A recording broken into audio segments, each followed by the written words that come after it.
ನೋಡಿ ಆತರ ನಾವು ಒಬ್ಬರು ಪಾಠ ಮಾಡುವಾಗ ಒಬ್ಬರು ಹೇಳುವಾಗ ಇನ್ನೊಂದು ಮಕ್ಕಳು ಡಿಸ್ಟರ್ಬ್ ಮಾಡಬಾರ್ದು.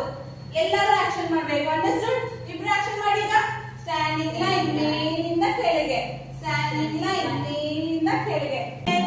ಚೇರ್ ನ ಪುಷ್ ಮಾಡಬಾರ್ದು. ನಾನು ಮಾಡುವಾಗ ಪಾಠ ಆಕ್ಷನ್ ಸಮೇತ ಹೇಳ್ಬೇಕು. ಓಕೆ? ಈಗ ಹೇಳಿ ಮಕ್ಕಳ. ಚಬ್ಬಿ ಚೀಸ್ ಡಿಂಪಲ್ ಚಿನ್. ಹಂಗಂಗೆ ಬಿಟ್ಟು ಹೋಗ್ಬಾರ್ದು ಮಕ್ಕಳ. ಕಂಪ್ಲೀಟ್ ಆದ್ಮೇಲೆ ಏನ್ ಮಾಡ್ಬೇಕು? ಬುಕ್ಸ್ ನ ಬ್ಯಾಗ್ ಅಲ್ಲಿ ಹಾಕ್ಬಿಟ್ಟು ನೀಟಾಗಿ ಹೋಗ್ಬೇಕು. ಅಂಡರ್ಸ್ಟುಡ್? ಬ್ಯಾಗ್ ಅಲ್ಲಿ ಹಾಕಿ ನೀಟಾಗಿ. ಗುಡ್. ಬ್ಯಾಗ್ ಅಲ್ಲಿ ಹಾಕ್ಬೇಕು ಬುಕ್ಸ್. ಏನೇಳಿ? ಬ್ಯಾಗ್ ಅಲ್ಲಿ ಹಾಕ್ಬೇಕು ಬುಕ್ಸ್. ಸ್ಕೂಲ್ ಅಂದ್ರೆ we have to come neatly dressed. ನೋಡಿ ಮ್ಯಾಮ್ ಯೂನಿಫಾರ್ಮ್ ಅಲ್ಲಿ ಬಂದಿದ್ದಾರೆ. ಮ್ಯಾಮ್ ಹೆಂಗ್ ಬಂದಿದ್ದಾರೆ? ಯೂನಿಫಾರ್ಮ್. ಮಕ್ಕಳೆಲ್ಲ ಯೂನಿಫಾರ್ಮ್ ಅಲ್ಲಿ ಬಂದಿದ್ದಾರೆ. See this girl